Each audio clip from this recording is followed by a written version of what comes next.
Hello student, this is Shashank and I am going to discuss about mechanical properties of solid. Okay? तो अगर जो topic है मेरा जिसके बारे में हम बात करेंगे इस चैप्टर में उसके बारे में देखें तो आप सब मैकेनिकल का मीन भी जानते हो, ठीक है। प्रॉपर्टीज का तो ऑब्वियसली जानते ही हो कि प्रॉपर्टीज क्या होती है, ठीक है। और बात करें सॉलिड की तो सॉलिड को भी आप लोग सभी जानते हो कि सॉलिड्स क्या होते हैं। आपने आपकी 9th या 10th क्लासेस में पढ़ा होगा, ठीक है। मैटर तीन type, there are 3 types of matter और सब्सटेंस, ठीक है। सॉलिड, लिक्विड और गैस, ये सब आपने अच्छे से पढ़ा होगा। तो जब भी हम सॉलिड का नाम सुनते हैं या सॉलिड को अगर अज्यूम करते हैं, कंसीडर करते हैं, तो क्या थिंकिंग आती है हमारे माइंड में? यही आती है ना कि solid just like something rigid body, ठीक है। रिजिड बॉडी, तो रिजिड बॉडी क्या होती है? रिजिड बॉडी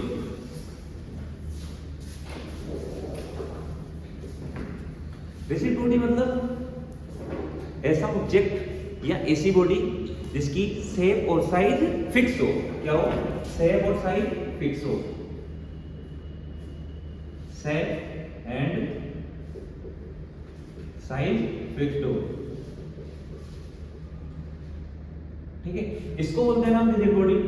हमने रोटेशनल में भी यही पढ़ा है, सेंटर ऑफ मास में भी यही पढ़ा है, ठीक है। रोटेशनल अभी रिसेंटली हम पढ़कर ही आए, आपको अच्छे से याद होगा। हमने उसमें सॉलिड्स को एक रिजिड बॉडी, ठीक है, रिजिड बॉडी कंसीडर करी थी, जिसमें क्या था? शेप एंड साइज उसकी फिक्स मानी थी पर्टिकुलर बॉडी की, और उसके बाद उसके प्रॉपर्टीज के बारे में हमने बात की थी, ठीक है। तो यहाँ पर मैं लिखूं रिजिड बॉडी, ये हमने पढ़ी थी रोटेशनल में, ठीक है।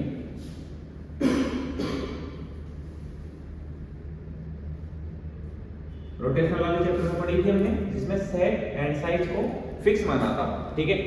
अब इसके बाद अब देखो क्या होता है, मैं बात करूं आपसे कि जो रिजिड बॉडी होती है उसमें भी अगर मैं डिफॉर्मिंग फोर्स अप्लाई करूं तो वो भी डिफॉर्म हो जाती है, ठीक है। डिफॉर्मिंग फोर्स का क्या मतलब है मेरा?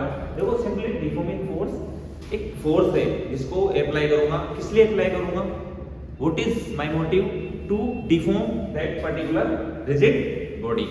तो वो क्या हो जाएगा? Deforming force. अब देखो क्या होता है, ये हम बात करते हैं रिजिड बॉडी की एक आइडियल कंडीशन में। आइडियल कंडीशन, शेप और साइज फिक्स होंगे, इनके जो मॉलिक्यूल होते हैं, कोई भी बॉडी मॉलिक्यूल से मिलकर बनी होती है, ठीक है, उनके बीच में डिस्टेंस बहुत मिनिमम होती है। ये सब चीजें हम बात करते हैं जब सॉलिड की बात करते हैं। तो ये किस टाइम पे बात करते हैं? जब हम आइडियल कंडीशन की बात करते हैं, ठीक है। बट आइडियल कंडीशन एग्जिस्ट करती है क्या?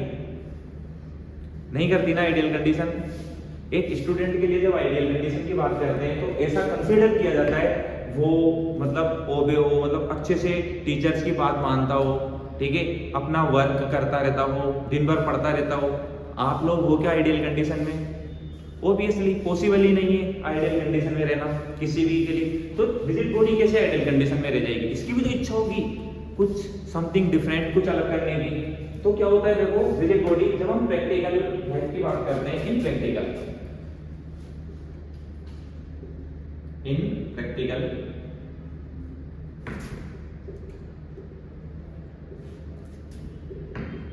If we apply deforming force, ठीक है, अगर हम डिफॉर्मिंग फोर्स अप्लाई करें,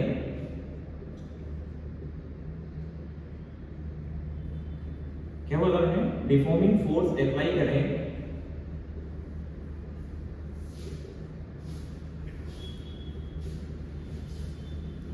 अगर हम डिफॉर्मिंग फोर्स अप्लाई करें तो जो शेप एंड साइज है जो पहले फिक्स थी वो चेंज हो जाएगी। मतलब shape and size get change. यहां तक बात समझ लें, ठीक है। क्या हो जाएगा? देखो रिजिड बॉडी थी पहले था, लेकिन प्रैक्टिकली अगर हम प्रैक्टिकल लाइफ की बात करें तो डिफॉर्मिंग फोर्स जैसे अप्लाई करूंगा मैं तो मेरी शेप एंड साइज बॉडी की चेंज हो जाएगी। अब इसको देखो, तुम समझो, ये मार्कर है, ठीक है, दिख रहा है सबको मार्कर। अब ये एक सॉलिड है ना, ठीक है, सॉलिड ही तो है। देखो ऐसे इसको मैं फोर्स लगा रहा हूँ तो ये अंदर से दब नहीं रहा, ठीक है, तो ये एक सॉलिड है। अब मैं इस पे डिफॉर्मिंग फोर्स अप्लाई करूंगा, ठीक है। अप्लाई कैसे करूंगा इसको, इस टाइप से। तो जैसे ही मैंने इसको इस टाइप से फोर्स अप्लाई किया तो ये थोड़ा सा कर्व हो गया, ठीक है। अब थोड़ा सा कर्व हो गया, लेकिन जैसे मैंने इसको छोड़ा ये वापस अपनी ओरिजिनल स्टेट में चला गया, ठीक है। तो इसका मतलब क्या होता है, देखो इससे अपन को दो चीज सीखने को मिलती है। क्या?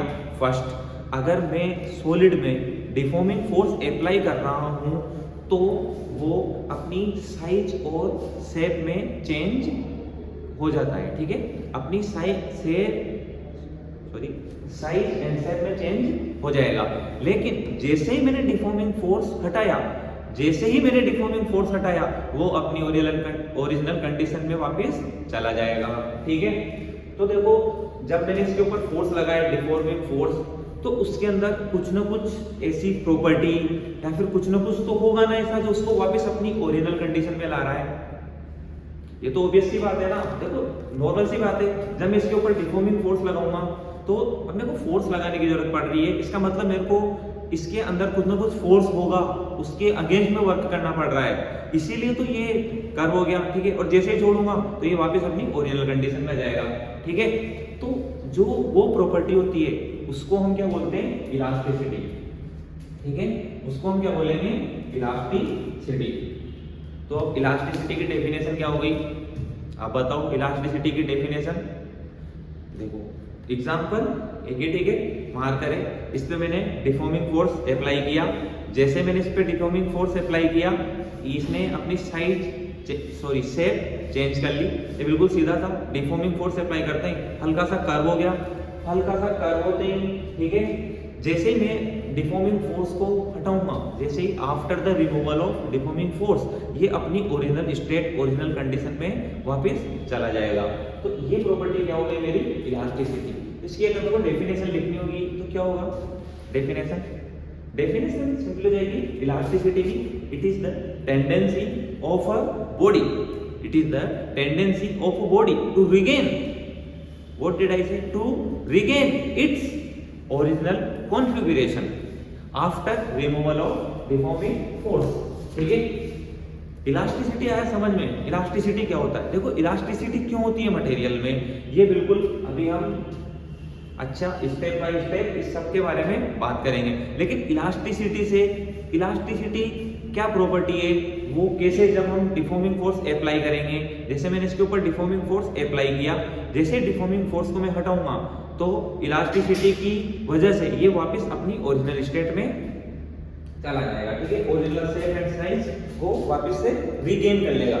आया ना डेफिनेशन में, what is the elasticity, write down elasticity.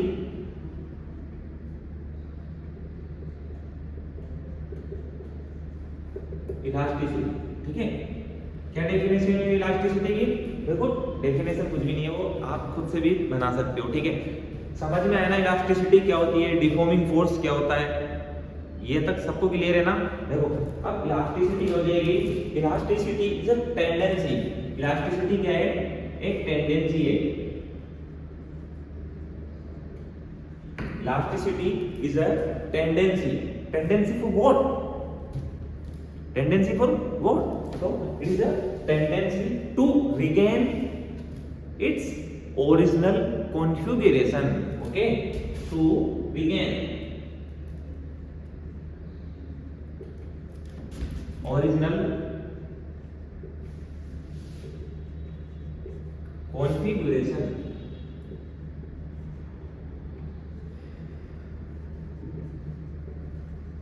ठीक है। Elasticity is a tendency of a body to regain its original configuration after removal of deforming force। ये क्या हो जाएगी मेरी इलास्टिसिटी की डेफिनेशन, ठीक है। अब देखो रिजिड बॉडी की बात करिए हमने, सबसे पहले rigid body shape and size fix होता है। ये कहाँ पे पढ़ा था हमने, रोटेशनल में। ये रिसेंटली पढ़ा था 11th क्लास में, रोटेशनल में, ठीक है। इसके पहले भी हम 9th 10th में यही सब कुछ पढ़ते आ रहे हैं, ठीक है, कि सॉलिड्स क्या होते हैं। Solids have fixed shape, fixed size, fixed density, fixed volume, everything fix, okay. तो ये हम बात करते हैं सॉलिड्स के बारे में, ठीक है। बट प्रैक्टिकल लाइफ में क्या होता है कि जब हम डिफॉर्मिंग फोर्स अप्लाई करते हैं तो शेप एंड साइज चेंज हो जाता है किसी भी सॉलिड की या किसी भी बॉडी की, ठीक है। अब इलास्टिसिटी क्या होगी, अब देखो जैसे मैंने इसके ऊपर डिफॉर्मिंग फोर्स अप्लाई किया और इसको डिफॉर्मिंग फोर्स अप्लाई करने के बाद छोड़ दिया, इसको डिफॉर्मिंग फोर्स हटा लिया, तो उसके बाद क्या हुआ, ये वापस, सॉरी स्टूडेंट्स, अरे लाइट चली गई थी, ठीक है। वापस से बात करते हैं, कहाँ थे हम, इलास्टिसिटी की बात कर रहे थे, ठीक है। तो जैसे ही मैंने डिफॉर्मिंग फोर्स हटाया, ये मेरी जो बॉडी है वापस अपनी ओरिजिनल कंडीशन में चली गई। क्यों गई, क्योंकि इलास्टिसिटी एक प्रॉपर्टी होती है। क्या होती है elasticity, it is the tendency for what, tendency to regain original configuration. किसका कॉन्फ़िगरेशन, बॉडी का, ठीक है। कॉन्फ़िगरेशन मतलब जो पहले शेप और साइज थी उसी में वापस जाना, ठीक है। यहां तक आपके सबके क्लियर हुआ। अब हम बात करते हैं इलास्टिसिटी होती क्यों है मटेरियल में, ये भी तो पता होना चाहिए ना अपन को, इलास्टिसिटी होती क्यों है, ठीक है। तो देखो क्या होता है, आप सभी को ये बहुत अच्छे से पता होगा, आपने प्रीवियस लेक्चर्स में पढ़ा है और स्पेशली केमिस्ट्री में भी पढ़ा है। केमिस्ट्री का ही टॉपिक है, इंटरमोलिकुलर डिस्टेंस नाम से एक टॉपिक आता है केमिस्ट्री में, ठीक है। उसमें हम देखते हैं कि कोई भी बॉडी सॉलिड हो, लिक्विड हो या फिर गैस, कुछ भी हो, वो क्या होता है, देखो एक फिक्स फॉर्म बनाते हैं। कोई भी कंपाउंड बनता है तो वो मॉलिक्यूल से मिलकर बना होता है, ठीक है। ये सब फिक्स हम पढ़ते हैं, ठीक है। तो मॉलिक्यूल जैसे सपोज करो मेरी को ये एक बॉडी इसको बना रहा हूँ, ये मॉलिक्यूल, ये से फिक्स डिस्टेंस पे एक और मॉलिक्यूल, यहाँ पे एक और, ठीक है।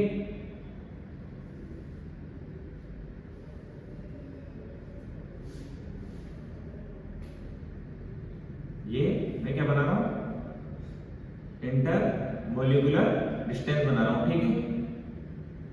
केमिस्ट्री में आपने अच्छे से पढ़ रखी होगी। देखो ये मेरा एक मॉलिक्यूल है, ये दूसरा मॉलिक्यूल है, इसके बीच की ये क्या है, इंटरमॉलिक्यूलर डिस्टेंस, ठीक है। अब इनकी इंटरमॉलिक्यूलर डिस्टेंस की क्या क्या खास बात होती है कि ये होते हैं अपने स्टेबल कंडीशन में होती है, ठीक है। स्टेबल कंडीशन होती है, फिक्स, इनके जो अट्रैक्शन फोर्स होता है वो एक लिमिट तक लगता है। यहाँ पे आकर ये दोनों जो अट्रैक्शन और रिपल्सन फोर्स जो लगते हैं ये बैलेंस हो जाते हैं। इस वजह से यहाँ पे क्या हो जाती है, स्टेबल इक्विलिब्रियम वाली कंडीशन में आ जाती है, ठीक है। अब जो स्टेबल और इक्विलिब्रियम कंडीशन में आ जाते हैं तो उनको अगर हम छेड़ना चाहते हैं तो हमें फोर्स देना पड़ेगा और वो उसका अपोज भी करेंगे। ऑब्वियस सी बात है, अगर कोई भी बॉडी अपनी इक्विलिब्रियम स्टेट में है तो उसमें अगर हम कोई चेंज करना चाहते हैं या डिफॉर्मिंग फोर्स अप्लाई करना चाहते हैं तो उसका अपोज तो 100% करेंगे, ठीक है। तो जैसे ही मैं इस पे फोर्स लगाता हूँ, डिफॉर्मिंग फोर्स, सपोज मैंने इस साइड से कोई फोर्स लगा दिया, इसमें कोई फोर्स अप्लाई कर दिया, तो मैं जैसे फोर्स अप्लाई करूंगा इनके बीच की जो इंटरमॉलिक्यूलर डिस्टेंस है वो इंक्रीज हो जाएगी। ऑब्वियस सी बात होगी, जैसे मैंने इसको खींचा, फोर्स लगाया, rubber is the best example to understand elasticity, okay. जैसे मैंने रबड़ को खींचा उसकी इंटरमॉलिक्यूलर डिस्टेंस इंक्रीज हो गई, जैसे ही इंक्रीज हुई तो वो वापस से अपनी ओरिजिनल कंडीशन में आने का ट्राई करेंगे, ठीक है। क्योंकि क्या होता है, देखो ये फिक्स रूल होता है कि स्टेबल इक्विलिब्रियम में कोई भी एटम हो, मॉलिक्यूलर हो, सब्सटेंस हो, वो स्टेबल इक्विलिब्रियम में ही रहना पसंद करते हैं, ठीक है। इस वजह से तो जैसे मैंने रबड़ पे फोर्स लगाया उसको छोड़ूंगा, डिफॉर्मिंग फोर्स को हटा दूंगा तो वो वापस अपनी ओरिजिनल कंडीशन में आ जाएगा, ठीक है। ऐसा ही सेम इसके साथ होता है, जैसे मैंने फोर्स इंक्रीज किया, इस पे इस टाइप से फोर्स लगाऊंगा, इसको पुल करूंगा, ठीक है। पुल करते ही इनके बीच की डिस्टेंस इंक्रीज हो जाएगी, जैसे डिस्टेंस इंक्रीज होगी तो ये वापस अपनी ओरिजिनल इक्विलिब्रियम कंडीशन में आना चाहेंगे पार्टिकल, ठीक है। ये आपको समझ में गया केस पुल करने का। अब मान लो मैं इसको पुश करूं, ठीक है, कंप्रेस करूं, तो जैसे मैं इसको कंप्रेस करूंगा, ठीक है, जैसे मैं इसको कंप्रेस करूंगा तो वापस से ये डिस्टेंस चेंज हो जाएगी। चेंज होने से मतलब है ये कम हो जाएगी, ठीक है। ओरिजिनल से तो कम हो जाएगी ना कंप्रेस करते ही, तो जैसे ही कंप्रेस होएगा ये वापस से अपनी ओरिजिनल कंडीशन में जाने का ट्राई करेंगे। ना तो ये कंप्रेस होना चाह रहे हैं, ना ये एक्सपेंड करना चाह रहे हैं, ठीक है। तो वो जो भी मैं करूंगा उसका अगेंस्ट में एक इंटरनल फोर्स, कौन सा फोर्स आ जाएगा उसको, इंटरनल रिस्टोरिंग फोर्स। देखो डिफॉर्मिंग फोर्स कौन अप्लाई कर रहा है, हम, ठीक है। किस पे, बॉडी पर कर रहे हैं। क्यों कर रहे हैं, क्योंकि हम उसकी शेप और साइज में चेंज करना चाहते हैं, उसको डिफॉर्म करना चाहते हैं, ठीक है। तो ये कौन सा फोर्स था? एक्सटर्नल। यहाँ पे मैं, ठीक है, एक्स एक्सटर्नल फोर्स है ये एक्स, ठीक है ना। और जब ये वापस से अपनी ओरिजिनल स्टेट में आएंगे तो वो कौन सा फोर्स हो जाएगा? एफ रिस्टोरिंग, ठीक है। एक्सटर्नल फोर्स तो क्या कर रहा है? एक्सटर्नल फोर्स इसको डिफॉर्म कर रहा है, रिस्टोरिंग फोर्स क्या कर रहा है? इसको वापस से अपनी ओरिजिनल कंडीशन में लाने की ट्राई कर रहा है, ठीक है। ये सबके समझ में आया? एफ रिस्टोरिंग फोर्स और एक्सटर्नल फोर्स, यहां तक सबके क्लियर है ना? अब मैं आपसे एक जनरल सा सिंपल सा क्वेश्चन पूछता हूं, ठीक है। रिजिडिटी सबके क्लियर है, इलास्टिसिटी सबके क्लियर हो गई। अब मैं बात करता हूं, देखो क्वेश्चन क्या है मेरा? विच वन मोर इलास्टिक, ठीक है, which one more elastic, question mark. एक क्या है मेरा? रबर,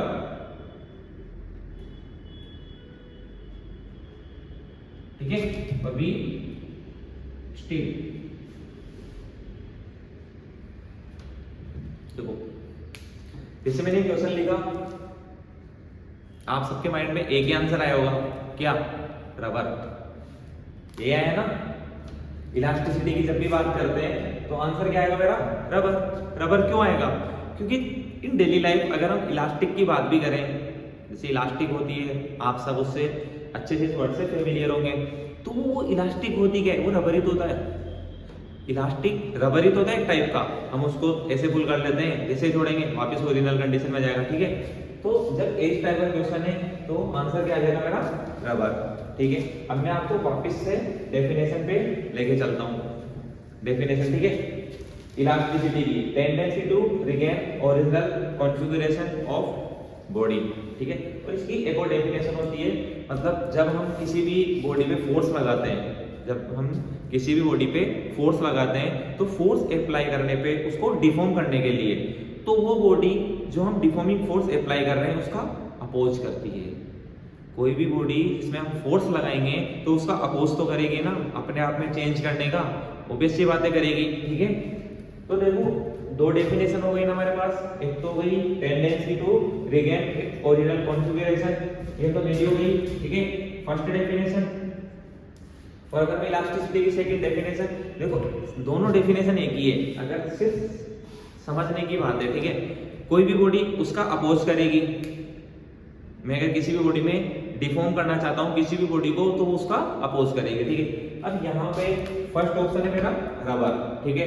तो जब मैं इस डेफिनेशन को पढ़ता हूँ, it is the tendency to regain its original configuration, मतलब इसका मतलब क्या है, जैसे मैंने फोर्स लगाया और फोर्स लगा के उसको एक्सपेंड किया, हो गया, इजीली हो जाता है रबर। और जैसे मैं इसको छोड़ू तो वो अपनी ओरिजिनल कंडीशन कितनी फास्ट लेता है, ठीक है, कितना फास्ट वो अपनी ओरिजिनल कंडीशन में आ जाता है, वो है इलास्टिसिटी, ठीक है। मोर इलास्टिक किसको बोलेंगे अपन? जो जितना फास्ट अपनी ओरिजिनल कंडीशन में आ जाए, तो ठीक है। तो जैसे हम रबर को खींचते हैं, छोड़ते हैं, वो अपने आप फटाफट अपनी ओरिजिनल कंडीशन में आ जाता है, ठीक है। लेकिन इलास्टिसिटी क्या करती है? इलास्टिसिटी अपोज भी तो करेगी डिफॉर्मिंग फोर्स का, जो हम फोर्स अप्लाई कर रहे हैं उसका अपोज भी तो करेगी इलास्टिसिटी। तो अपोज क्या रबर अपोज करता है क्या? जब हम रबर को पुल करते हैं तो रबर अपोज करता है क्या? उसको पुल करने से इजीली हो जाता है ना, रबर तो पुल इजीली हो जाता है, ठीक है। बट स्टील तो करती है ना। तो फिर आंसर कंफ्यूजन हो गया, एक डेफिनेशन से रबर आंसर आ रहा है, दूसरे से स्टील आ रहा है। इसका आंसर होगा बच्चों रबर, स्टील आंसर होगा। स्टील क्यों आंसर होगा? देखो वैसे तो आप सबके पास स्केल होता है, प्लास्टिक का होता है, ठीक है। एक स्केल आता है जो स्टील का भी होता है, एक पतली सी रोड जो बिल्कुल फ्लैट स्केल की तरह, ठीक है। आप उस स्केल को थोड़ा सा डिफॉर्म करके छोड़ना और एक साइड से उतना ही फोर्स रबर पे लगाना, आप फील करोगे कि जो स्टील है ना फटाफट, जैसे आपने डिफॉर्मिंग फोर्स हटाया, हटाती है अपनी ओरिजिनल कंडीशन में आ जाती है स्टील, बिल्कुल फटाफट से ऐसे करके इस टाइप से करती है वाइब्रेट, वाइब्रेशन होने लग जाते हैं स्टील में। इसका मतलब है कि कौन फास्ट अपनी कंडीशन में आ रहा है, कौन फास्ट अपनी ओरिजिनल कंडीशन में आ रहा है, ओरिजिनल कॉन्फ़िगरेशन में आ रहा है। स्टील या रबर, रबर आ जाता है, आई एग्री, बट स्टील उससे फास्ट आती है। स्टील इतनी फास्ट आती है अपनी ओरिजिनल कॉन्फ़िगरेशन में वापस कि वो वाइब्रेशन सी करने लग जाती है, ठीक है। ये कभी आप करके देखना। जो स्टील की एक पतली सी जो रोड होती है उसको अगर आप ऐसे करके छोड़ोगे ना तो वो बिल्कुल वाइब्रेट होगी ऐसे करके झूम, इस टाइप से, ठीक है। क्यों हो रहा है वो? क्योंकि उसकी इलास्टिसिटी की जो प्रॉपर्टी है ना वो ज्यादा है, टेंडेंसी जो टेंडेंसी है उसकी वापस से अपनी ओरिजिनल कंडीशन में आने की वो बहुत ज्यादा है। इस वजह से वो फटाफट अपनी ओरिजिनल कॉन्फ़िगरेशन को रिगेन कर लेती है। Answer is steel. अब कोई कंफ्यूजन नहीं होगा ना आपके इलास्टिसिटी को लेकर, रिजिड बॉडी को लेकर, मैकेनिकल प्रॉपर्टी को सॉलिड में जो हमने अभी तक बात करी उन सब बातों को लेकर। आई होप इस एग्जांपल से आपके सारे डाउट क्लियर हो गए होंगे कि क्या इलास्टिसिटी होती है, ठीक है, क्या इलास्टिसिटी होती है। अब हम बात करेंगे डिफॉर्मिंग फोर्स की। देखो बच्चों, जब हम डिफॉर्मिंग फोर्स की बात करते हैं तो फोर्स को डिफाइन भी तो करना पड़ेगा आपको कि डिफॉर्मिंग फोर्स होता क्या है। ऑब्वियस सी बात है ना, डिफॉर्मिंग फोर्स को अगर हम यहाँ पे पढ़ेंगे डिफॉर्मिंग फोर्स, यहाँ तक देखो हर जगह डिफॉर्मिंग फोर्स की बात करी है हमने, तो उसको डिफाइन भी तो करना पड़ेगा ना कि डिफॉर्मिंग फोर्स होता क्या है एक्चुअल में, ठीक है। तो जब हम मैकेनिकल प्रॉपर्टीज ऑफ सॉलिड्स की बात करते हैं और इसमें डिफॉर्मिंग फोर्स की बात करते हैं तो बात करते हैं स्ट्रेस की। स्ट्रेस वो नहीं है जो आप लोग लेके बैठे रहते हो, ठीक है ना, इतनी छोटी छोटी शक्लें बनाकर बैठे रहोगे, स्ट्रेस भर लोगे अपने यहाँ पर बहुत ज्यादा, पढ़ाई तो करते नहीं है हम और स्ट्रेस फुल ले लेंगे, ठीक है। जबकि क्या होना चाहिए, स्ट्रेस नहीं लेना चाहिए और पढ़ाई करनी चाहिए, बट हम क्या करते हैं, पढ़ाई नहीं करते हैं और स्ट्रेस ले लेते हैं, ठीक है ना। ये वो वाला स्ट्रेस नहीं है, ठीक है। अब मैं बात करूंगा स्ट्रेस की, ठीक है।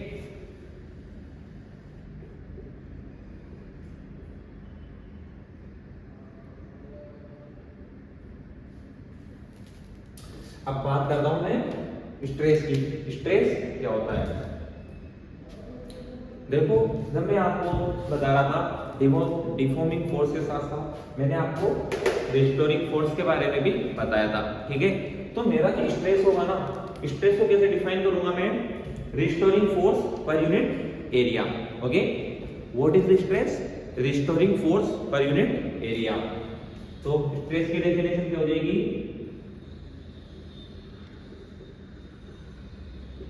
Restoring force per unit area, ठीक है। स्ट्रेस को रिप्रेजेंट किससे करते हैं, सिग्मा से, ठीक है, equal to restoring force upon area. ये मेरा क्या हो गया, स्ट्रेस हो गया, ठीक है। अब देखो रिस्टोरिंग फोर्स क्यों लिया, क्योंकि हम डिफॉर्मिंग फोर्स इस पे अप्लाई कर रहे हैं, ठीक है। तो जो अपने इंटरमोलिक्यूल्स है, जो मैंने यहाँ पर बताया था आपको, इंटरमोलिक्यूल्स जैसे इनमें डिफॉर्मिंग फोर्स अप्लाई करेंगे तो ये अपने आप को रिस्टोर करने के लिए इंटरनल एक फोर्स जनरेट कर लेते हैं, ठीक है। जो फोर्स होता है इंटरनल, रिस्टोरिंग फोर्स किस टाइप का होता है, इंटरनल फोर्स होता है। किसका इंटरनल होता है, इंटरमोलिक्यूल जो होते हैं ना, इंटरमोलिक्यूल हर बॉडी के अंदर मॉलिक्यूल से बनी होती है, ठीक है। उनके अंदर जो जैसे मैंने इनकी डिस्टेंस यहाँ पे इंटरमोलिक्यूलर डिस्टेंस जैसे ही चेंज की तो वो चेंज का अपोज करते हैं। और चेंज का अपोज कैसे करेंगे, अपोज यूं थोड़ी है कि हमसे लड़ने आ जाएंगे।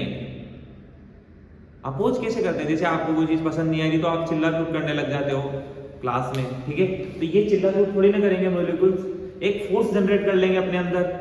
तो वो जो फोर्स जनरेट हुआ उस फोर्स को बोलते हैं हम रिस्टोरिंग फोर्स। तो ये किस टाइप का फोर्स है, इंटरनल फोर्स होता है ये, ठीक है।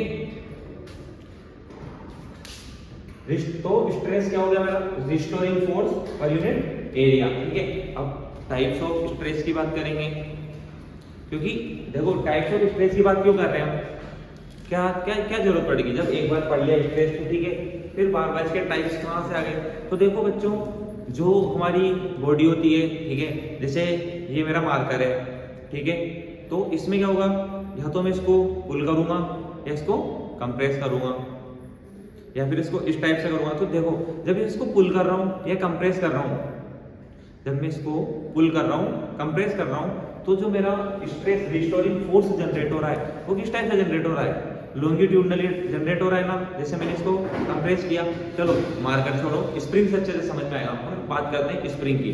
जैसे स्प्रिंग होती है उसको मैंने पुल किया, ठीक है, तो जैसे मैं इसको पुल करूंगा और छोड़ूंगा